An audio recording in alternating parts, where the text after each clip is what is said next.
So yun, no? So kamusta po mga ka-Streetwise? Ako po si Takero Miyamoto at welcome po sa aking munting channel. So mga ka-Streetwise, alam nyo ba, nagpakita ng sobrang kadesperadahan at saka pagiging distress ni Sara Duterte. Okay, siguro naalala naman natin kasi nangyari lang ito last week na itong si Sara Duterte nga po ay nakipagkita kay Leni Robredo.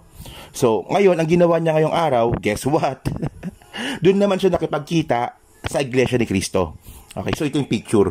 So pag-usapan natin yan. So actually mga kababayan, no, ito madali lang naman lusutan nito kasi pwede namang sabihin ni Sara Duterte na ito po ay pagpupugay, isa itong pagbisita lang sa pamumuno ng Iglesia ni Cristo. Pero mga kababayan, hindi po ako naniniwala na ayun lang po ang intensyon ni Sara Duterte. Tandaan natin, election season na po. Okay. So ito balikan lang kasi natin kasi ito pakita ko na lang ulit. So ito yan pala. Okay. Ito yung statement ni Sara Duterte nung siya po ay nakipagkita kay Leni Robredo.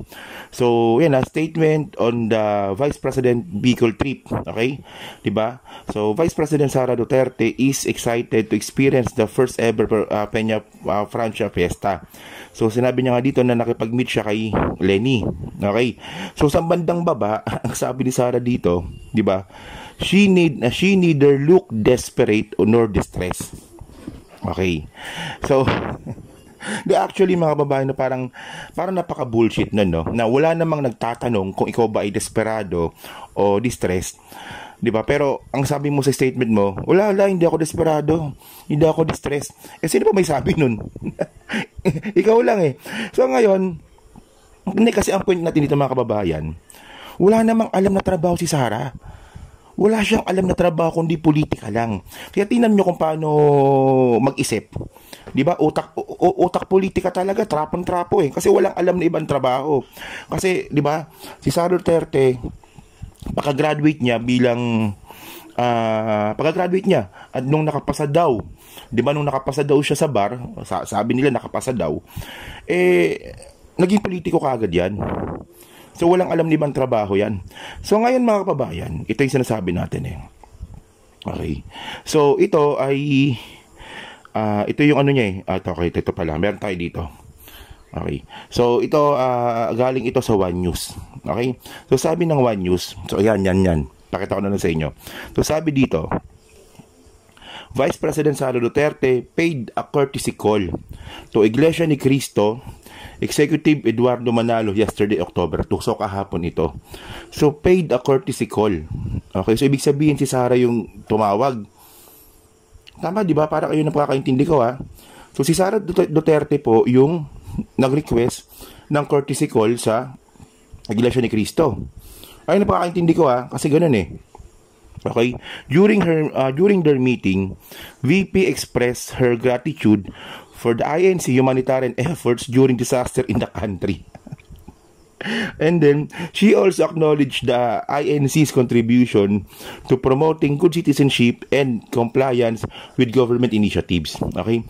The Vice President hopes for the continued partnership between the INC and the government to advance various programs. Okay. So, hindi don't get me wrong, no? So, kung ito lang talaga yung naging intention ni Sara Duterte sa kanyang courtesy call, okay yun. Yun nga lang, hindi po ako naniniwala na yun talaga ang intention ni Sara. Ang pinaka-intention talaga dito ni Sara is inunahan niya na po yung ibang mga politiko, di ba? Para sa kanyang politika. Yun lang yun Di ba, alam natin na itong Iglesia ni Cristo, ilan ba? 2 to 3 million? Di ba 2 to 3 million na botante ata yung kayang ibigay ng Iglesia ni Cristo. So malaking bagay po ito sa mga senador. Di ba, sa mga senador na tatakbo sa 2025 election. Di ba? So siguro gets niyo naman ibig sabihin. Well, ito tayo nagre-respeto naman tayo sa religion at ang paniniwala ng Iglesia ni Cristo Di ba? Nagkakaisa sila sa isang boto lamang. Nagre-respeto natin 'yan. Diba? Pero ang point natin dito mga kababayan, si Sara yung unang-unang nanligaw. Akala ko ba she's not neither desperate or distressed. Kita mo? Una mong niligawan yung si Leni Robredo, di ba? Para kunwari mabait. Di ba? So ngayon, ito bigla ko tuloy naalala ito. Ito. Okay. So ito actually kasi mga kababayan, last year pa lang po, is namumulitika na po yan. Last year pa lang po is namumulitika na po si Sara at nililigawan na po yung INC. So ito ang balita ito nung October, no? October 2023. So panoorin nyo to, no? Malamang naalala nyo na to eh.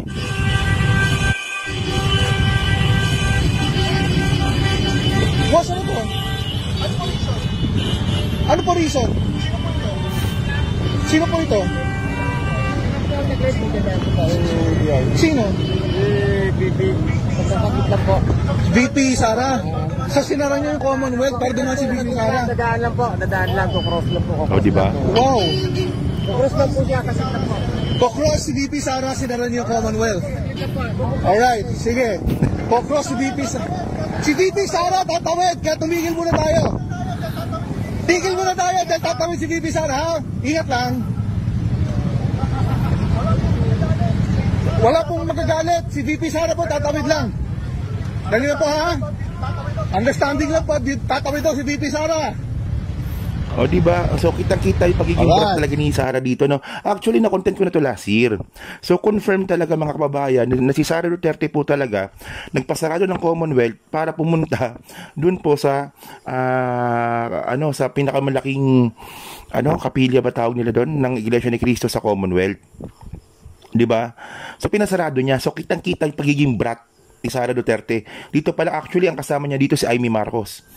Last year yun. Na-content ko na yan, no? So, 'di ba? So ngayon, hindi kayo anong masabi niyo dito? 'Di ba? Alam naman natin na election period na at ngayong araw nga po is pangalawang araw na po ata ng pag-file ng candidacy ng mga kandidato, ng mga politiko. So, alam naman po natin na itong si Sara Duterte, pumuposisyon na po yan. Diba? Piniposisyon na po ni Sara Duterte yung kanyang mga manok sa Senado para protektahan siya. Kung aabot pa siya sa 2025. Kung hindi po magpuproceed yung impeachment bago matapos po yung taon. Di ba, no? So, hindi. Well, ako nagulat talaga ako na unexpected talaga ito, no? Hindi, kasi ang point natin dito, mga kababayan, ang point natin dito, marami namang bumibisita sa Iglesia ni Cristo. Di ba? Maraming bumibisita ng mga politiko at nagbibigay papugay doon po sa ginagawa ng Iglesia ni Cristo. Madami yon. Maraming mga politiko. Di ba? Pero iba kasi pag si Sara Iba Iba para sa akin. Ewan ko lang kung para sa inyo, pero para sa akin iba Pag si Sara gumawa, iba. Tawagin nyo na akong bias, pero para sa akin, iba talaga. So yun mga kababayan, no? So kayo po dyan, no, sa Team Replay, anong masabi nyo nga po dito, no? Then actually, no, naka-strike to na si Sara, no? Last year, pinasarado niya yung Commonwealth. Di ba? Para pumunta lang po dyan sa Iglesia ni Cristo, no? So, natawa lang talaga ako kay Sara, no? Kasi ang point kasi natin dito mga kababayan, wala talagang alam yan si Sara.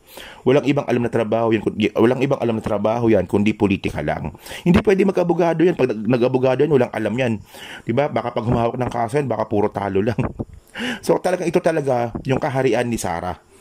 Diba? Princess Sara nga yan, Diba? Ito po yung pinakakaharian ni Sara, politika. Oh. So, kaya ngayon, namumuliti ka na lang talaga. Hindi na nga nagtatrabaho Pag-alagala na lang Oh. So, yun mga ka-streetways. So, dyan po sa Team Replay, no, masabi nyo nga po dito, sa pagbisita po ni Sara Duterte sa Iglesia ni Cristo. So, para ba sa inyo, isa itong pamumuliti ka o lang ako, malisyoso lang po talaga ako. So yan So pa-comment lang po sa baba, binabasa ko pong lahat yan. So hanggang sa muli po, di ba? So dyan po sa Team Replay, so pwede naman kayong mag-like, mag-subscribe sa hindi pa nakapag-subscribe, and then pa-share na rin po ng video po na to para din po makatulong po sa content po na to, no? So maraming salamat sa inyo mga kababayan. Kita na lang ulit tayo sa susunod na video. Bye-bye.